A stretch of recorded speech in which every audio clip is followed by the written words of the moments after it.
What's up, folks? Welcome to another episode of the Shots Fired podcast with DP. I am the aforementioned DP, aka Despop, aka Jay Semino, and today is 27 Feb 2026, and it's time once again for Fuck Around Friday. Today, I put politics aside as best I can and return to my roots and the whole reason I started this channel, to deal with my PTSD through humor, because humor truly heals. But just being political for a quick moment, I woke up today to see a good number of those I follow bragging that disgraced former FBI Deputy Fahk Dan Bongina blocked them overnight. I've been trying to gain that cocksucker's block for over about a year now. So, for the hell of it, I went to his profile and Viola, I got my block, baby. Oh, happy day. Fuck that guy. Moving on.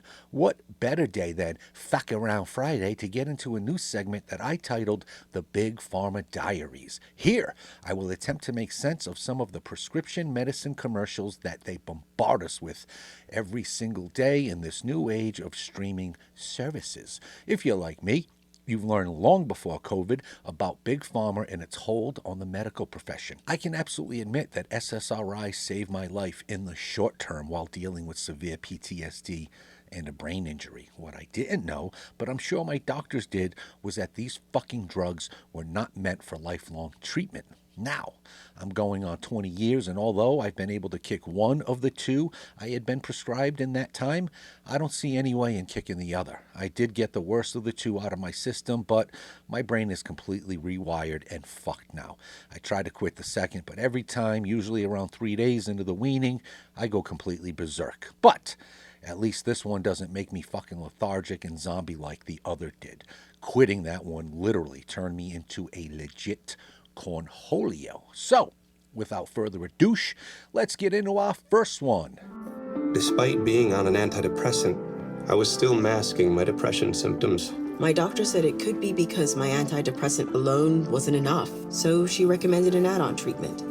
She recommended adding Rexulti. When taken with an antidepressant, Rexulti was proven to significantly reduce depression symptoms, more than an antidepressant alone. So with my antidepressant, Rexulti could provide a boost. Elderly people with dementia-related psychosis have increased risk of death or stroke. Right off the bat, the first warning is fucking death? Are you people serious? Don't answer that, Rexulti. Let's continue. Antidepressants may increase suicidal thoughts and actions and worsen depression in children and young adults. Call your healthcare provider right away to report new or sudden changes in mood, behavior, thoughts, or feelings, or if you develop suicidal thoughts or actions. Sorry, I can't go any further.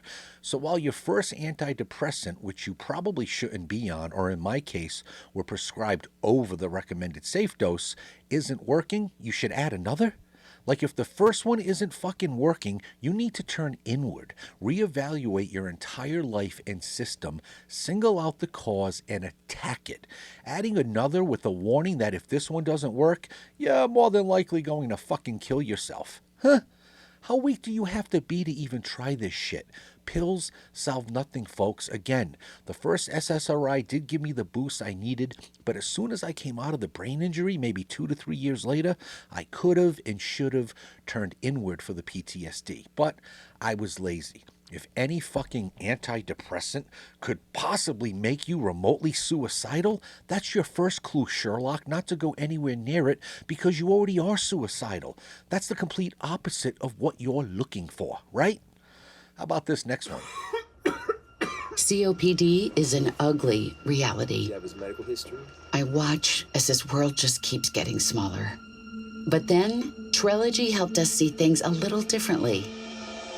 With 3 medicines and 1 inhaler, Trelegy keeps airways open for a full 24 hours and prevents future flare-ups. Once daily Trelegy also improves lung function, so he can breathe more freely all day and night. Trelegy won't replace a rescue inhaler for sudden breathing problems. Tell your doctor if you have a heart condition or high blood pressure before taking it. Do not take Trelegy more than prescribed. Trelegy may increase your risk of thrush, pneumonia, and osteoporosis. Trelegy may increase your risk of pneumonia. So let me get this straight. They want you to take a med to help fix your lungs that may give you a much worse lung condition that sometimes, depending on age, could fucking kill you? How retarded do you have to be to take something like that? There's gotta be a better way, no? But also, what is thrush? I never even heard of it, so let's look it up. Thrush is a fungal infection caused by yeast, commonly appearing as creamy white painful cottage cheese like patches on the tongue, inner cheeks, and throat that requires another pill to fix. Cottage cheese? So you may have whitehead pimples popping inside your fucking mouth? No thank you, Trilogy. Suck it. We're doing good on time, so let's get one more in. Cut. Jardiance plays a role in my story, too.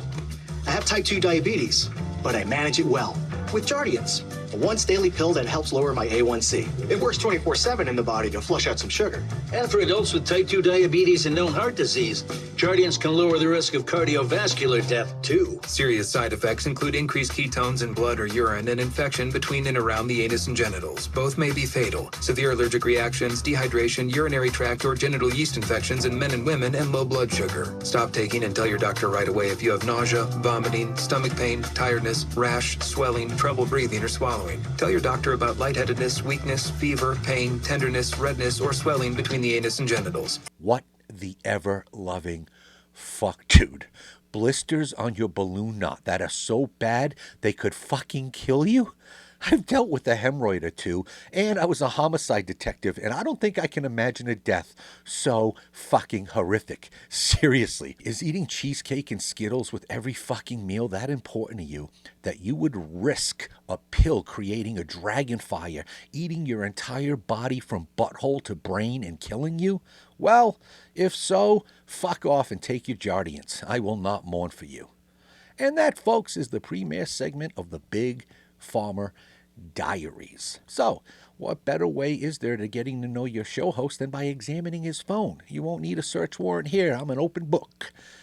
Here's a device I found in a parking lot once. I'm a freak, but I still have no idea what this is and haven't found a chick willing to give it a shot. I am still looking, though. Hit me up if you're brave enough, ladies. Ugly bitches and dudes need not apply. I think they call this one a meme. When you're hiding in your closet to surprise her, but she brings home your best friend and you sit there while he eats her ass. I think Mom sent me that one. How about this one? When you dead, but you still trying to be a hoe. I want to be a hoe. When she leaves you alone with her dog. Guilty as charged. How about this? Her. I'm not that type of girl. Her. 2 grams of yayo later. Giggity.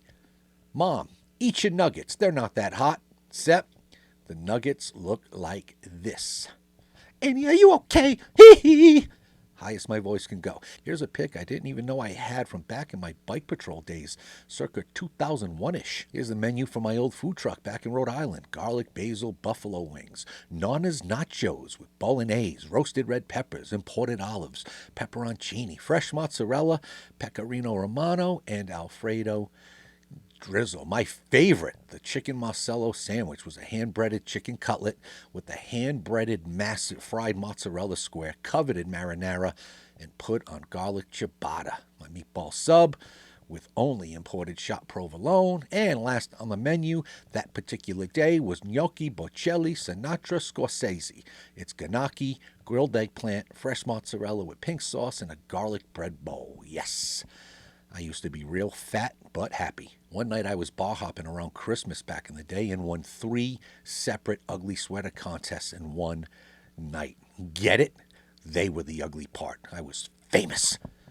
And here's a pic of me in the sequel, over 20 years ago now. He is my heart and soul, and the only reason I couldn't leave this earth, no matter what the demons in my brain told me. And that was a peek inside my phone, which is basically a look into my brain. Now you're all trapped. Scary laugh. Now pivoting to something serious and near and dear to me, it's time for the final call. On this date, February 27th in 2016, police officer Ashley Marie Gwindon of the Prince William County Police Department, Virginia, was shot and killed while responding to a domestic disturbance in the 13,000 block of Lashmere Court in the Lake Ridge area. The male subject at the home murdered his wife, then opened fire on the officers with a rifle as they approached the home. Officer Gwindon was fatally wounded, and 2 other officers, including her training officer, were wounded. All 3 officers were flown to Inova Fairfax Hospital, where Officer Gwindon passed away. The man who shot them was arrested at the scene and subsequently charged with capital murder, first-degree murder, 2 counts of malicious wounding of a police officer, and 3 counts of use of a firearm in the commission of a felony. On September 26, 2018, the man was convicted of 3 counts of capital murder, 2 counts of attempted capital murder, and 12 additional charges. March 7, 2019, the subject was sentenced to 7 consecutive life terms in prison. Officer Gwindon had been sworn in the previous day and was working her first day on the street with her training officer. She was a member of the U.S. Marine Corps Reserves. She is survived by her mother, 6 aunts, 5 uncles, and many nieces and nephews. Also on this date, 1958, Deputy Sheriff Thad DeWitt West of the Ector County Sheriff's Office in Texas was shot and killed while investigating reports of a couple attempting to sell a 4-month-old baby at 511 North Dotsey Avenue. When Deputy West arrived at the apartment, the male subject opened the door and immediately began firing, fatally wounding him. The subject fled, but was later shot and killed when officers attempted to arrest him. Deputy West had only served with the Ector County Sheriff's Office for 1 month. He had previously served with the Odessa Police Department for 4.5 years and as a U.S. Army military policeman for 4.5 years. He is survived by his wife and 3 daughters. One more on this date. Back in 1925, Patrolman Albert B. Cummings of the Kansas City Police Department, Missouri, was shot and killed in a gun battle during an attempted holdup. The suspect was also shot and killed. Patrolman Cummings was survived by his wife. May they all continue to rest in peace. Shameless plug here. If anyone is interested in supporting what I do here, I won't ask you to become a paid subscriber and throw money my way monthly with no return. Nope.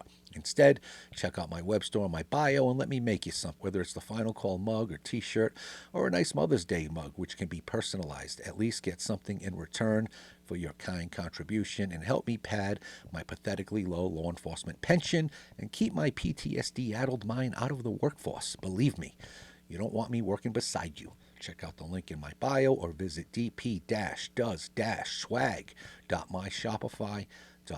And even though this whole show has been a timeline cleanse, we always end with one. But before we do, to all those out there struggling with that demon, no matter what form it's in, PTSD, alcohol, drugs, or otherwise, remember to stop, breathe, survive. Take it away, Serenity Sam. Later, bitches. We are all visitors to this time, this place. We are just passing through. Our purpose here is to observe, to learn, to grow, to love, and then we return home.